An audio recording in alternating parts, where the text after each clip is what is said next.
दोस्तों, मैं सोनू जौहरी समीक्षा इंस्टीट्यूट में आपका स्वागत करता हूं। आज एमपीपीएससी के बाहर आया है, जहां इकोनॉमिक्स के इंटरव्यू देके जो अभ्यर्थी बाहर निकले हैं उनसे हम जानने की कोशिश करते हैं इंटरव्यू का माहौल कैसा रहा। सर, आपका नाम?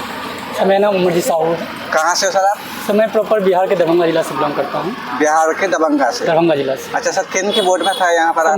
मेरा सर के बोर्ड में था। मेरा सर के जी। बोर्ड में। अच्छा सर, थोड़ा सा आपका बताना चाहो कैसा कितना टाइम तक चला आपका इंटरव्यू? सर, मेरा 20 से 25 मिनट चला है, क्योंकि मैं फर्स्ट कैंडिडेट था। 20 से 25 मिनट? जी सर। अच्छा सर। तो फ्रेशर कैंडिडेट को थोड़ा टाइम लगता ही है, तो आप पता हो। तो मेरा पहला ही एंट्री था, और जैसे मैं एंट्री किया तो मेरा सर ने पूछा, बैठने के लिए बोला, बैठो। फिर उन्होंने कहा कि आप बिहार से हैं? तो मैं बोले जी सर, हम बिहार से। तो आपने मैहर में पढ़ा रहे हैं? मैंने कहा जी सर। फिर उन्होंने जस्ट एक्सपर्ट को दे दिया। फिर एक्सपर्ट ने बारी बारी से पूछना चालू किया क्वेश्चन किस तरीके से थोड़ा सा बताना चाहोगे? सर, इकोनॉमिक्स के नॉर्मल क्वेश्चन से पूछ रहे थे। जैसे डिमांड की कर्व बताने के लिए हमको बोर्ड पर खड़ा कर दिया कि हमको आप डिमांड कर्व बताइए। फिर डिमांड कर्व का जो नेगेटिव स्लोप क्यों होता है इसके बारे में। फिर उन्होंने मैडम भी क्वेश्चन की, तो मैडम इंडिफरेंस कर्व का ग्राफ बनाने के लिए कहा, और उन्होंने ग्राफ पे एमआरएस के बारे में बताया, पूछने लगा कि एमआरएस क्या होता है।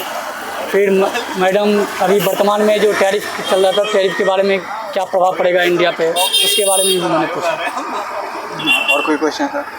फिर थर्ड एक्सपर्ट के पास गया, तो थर्ड एक्सपर्ट ने मुझे पूछा कि अगर उच्च शक्ति मुद्रा क्या होता है, उसका फॉर्मूला क्या होता है, और फिर मेजरमेंट, मनी का मेजरमेंट करने का जो आरबीआई का माप है वो क्या होता है, M1, M2, M3, M4 के बारे में बताया। और जैसे कि मध्य प्रदेश की इकोनॉमिक्स से कोई क्वेश्चन? सर, इससे कोई क्वेश्चन नहीं। जैसे करंट अफेयर से कोई क्वेश्चन आया? करंट अफेयर से भी कोई क्वेश्चन नहीं। इकोनॉमिक्स को करंट से जोड़ने का कोई प्रयास किया गया? सर नहीं, ऐसा कुछ नहीं है, उससे कुछ क्वेश्चन नहीं किया। राजकीय मौद्रिक नीति से कोई क्वेश्चन? सर नहीं सर। जैसे रिसर्च से मेरा क्वेश्चन था जी। रिसर्च में किस तरीके से क्वेश्चन आया? सर, रिसर्च का टॉपिक पूछा था, तो मैंने टॉपिक बताया।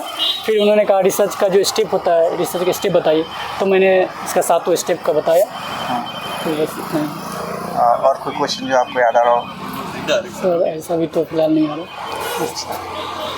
करंट से आपकी हॉबी से कुछ? हॉबी से भी कुछ नहीं। अच्छा सर, आने वाले अभ्यर्थी के लिए कुछ बताना चाहोगे?